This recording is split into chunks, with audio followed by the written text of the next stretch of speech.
It was the sudden croaking of an ogre frog that woke Ahren up from his slumber.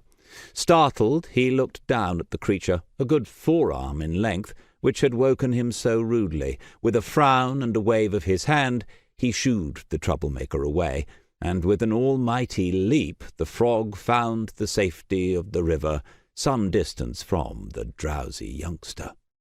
"Stupid frog," Ahren muttered to himself as he reached for his fishing rod.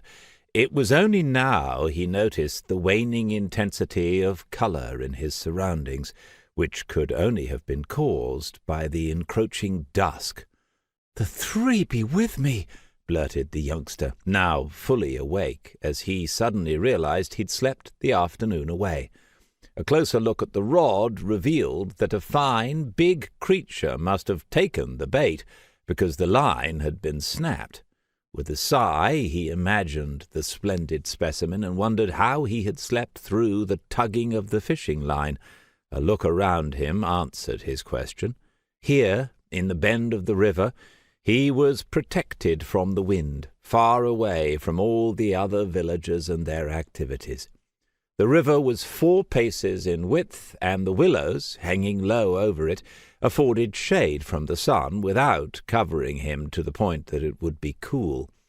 The sluggish stream lapped gently around stones that stuck out of the water and lulled anyone who was a good listener to sleep.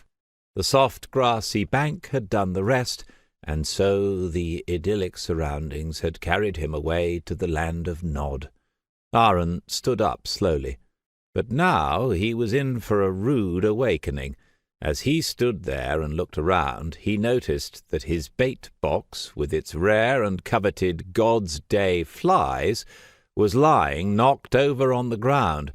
These flies were used to catch the equally coveted and delicious blue shoal fish, which always fetched a handsome price at the market.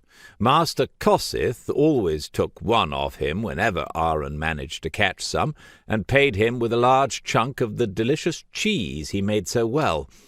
Ahren bent down to look for the flies, and was startled to see tooth and claw marks on the wooden box. Martens had feasted on his bait.